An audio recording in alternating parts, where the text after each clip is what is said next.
Well, that is a wrap for the Texas Swing, the very first two Bassmaster Elite Series events. Toledo Bend and Lake Fork, we had a 50-50 go at it. We made the cut on Toledo and then we had a rough one on Fork. So I'm going to talk a little bit about what happened, what I would change, what I did that worked, and the outfits that I used, and just give you a little bit of advice on what I learned and that you can take with you on the next time you fish a tournament or you're out here in Texas. Green pumpkin brown with a little bit of red flake in there. That's key for down here. Big gap, big strong hook. Point doesn't line up with the eye, so you got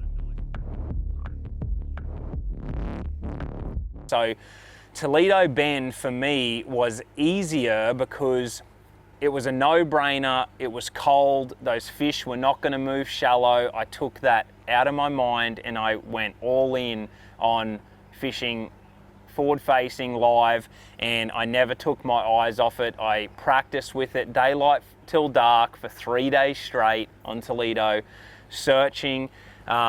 One of the biggest keys was once I found some fish, I used my Lake Master mapping. If you have got an iPad or a phone, download the One Boat Network app, get on there and buy the VX mapping, and you're going to have it on your iPad and on your card then. And that's how I actually found those fish. And the crazy part is I end up in the creek where it all went down. The winners and the top 10 guys were in eye distance of me, and all I needed to do was shift a little bit shallower. I was staying in the old creek channel, and I was just following that and getting up on the flats, and those fish had just moved to the next level, almost to the grass line, and that's where the really big bags got caught. But I had 3 great days. I anchored day 2 with a 7-pounder. Just unbelievable day, got me inside the cut, jumped me into the 20s, and then the next day had just below average day, and I dropped down into the 30s, but still a great way to start the event. Every single fish was pretty much caught on forward facing on a jig head minnow, Millerod's Bass Freak, Shimano Vanford 4000, absolutely loving the 4000 size. It's still super light, just has a bigger spool. You can take up that line a little bit better and give it that shake, but I can't recommend the Bass Freak enough for that forward-facing jig head minnow style. 10-pound Power Pro straight through in white. I absolutely love white. And then a 12-pound Sunline fluorocarbon leader with an FG knot there ready to go. And then usually I'm pretty locked and loaded when it comes to what type of minnow I use and what kind of jig head, but I mean, I went through them all. I fished from 1/4 and 3/8 down to 3/16. I fished every different type of bait, and I end up going down to like a smelt colored tiny little jig head minnow to get them to bite. And what you'll see is the cleaner the water, the clearer the water, the cleaner and the more transparent and smaller you want to go with the minnow. And then the dirtier water, you want to go with a bigger bait and a bit brighter color so they can see it. You're going to have to put the bait on their nose more when it's dirty, and you can keep it away from them a little bit when it's clean. It's kind of, pretty basic stuff, but that's what 90% of my fish were caught on Toledo, and I end up with a top 30 finish. Super happy. Went all in, found the places through Lake Master mapping, and then found those fish on forward facing, made the cast and caught them. So moving on to Fork, different animal. I mean, I had one of the best practice weeks I've ever had. It got warm for 2 days, and then on the final day of practice, a big cold front came in for 2 days. But during that warming trend, the good old swim jig from last year came into play. I absolutely crushed them. I had some giant days, high 20s, close to 30-pound bag days, 6, 7, 8 pounders, eating it up shallow. They had staged at the mouth of these creeks, and they were around a little bit of hard structure. And again, my key with the swim jig is I use a heavy swim jig, so it's a 1/2 ounce. But this swammer is everything. The 4.75 and the 5.5 the way it swims on the fall, the reason I use a 1/2 ounce, if I use lighter, it'll pull it down, but it won't pull it hard enough for that tail to actually paddle. You want that paddle tail going as it sinks.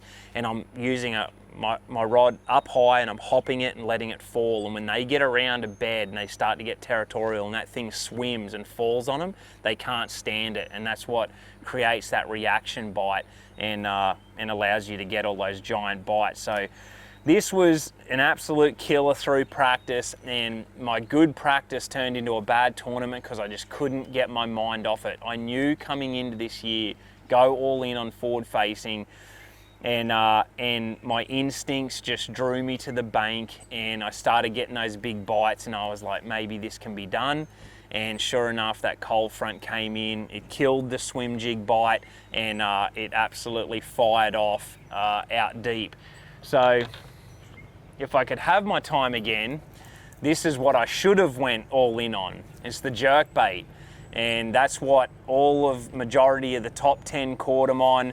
I've been back out now after it, caught them on the new Rapala Maverick, and just finding those fish floating up high, throwing the jerk bait in front of them, getting the right angles and twitching it over, getting them to see it, keeping it moving with pauses, erratic action, and they bite it. And what happened was, Toledo, I was out in the old creek channel deep, and so I had that on my mind here, and then I went ultra shallow, and the fish were right in between there. They were between 10 and 5 feet in the pockets, staged up. I've learned a ton about what bass do because of this week.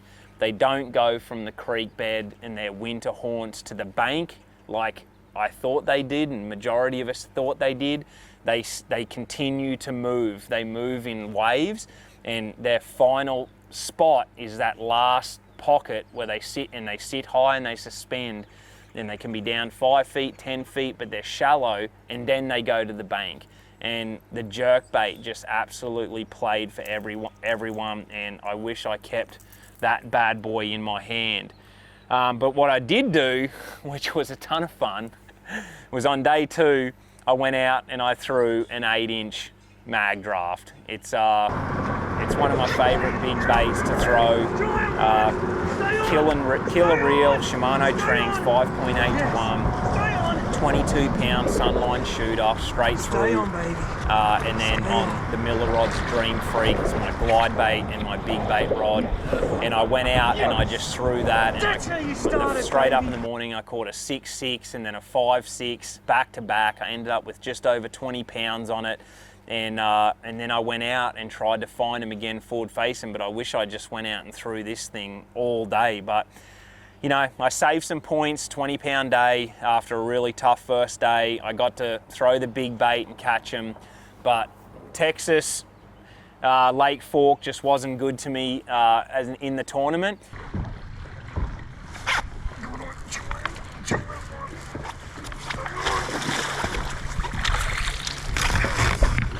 But got my little girl Riv and Kayla in the boat. It's all perspective. Life's good. We've kicked the season off with a check at Toledo, and now we've got 2 weeks in Texas and then the Bassmaster Classic. So try not to be too upset these days. You just got to take the good with the bad and learn and get better and then come back. So heading back to the camper. We'll be working here at the show over the weekend with the sponsors, and then we're going to fish in Texas and Oklahoma and around Oklahoma for the next couple of weeks and get ready for the Bassmaster Classic.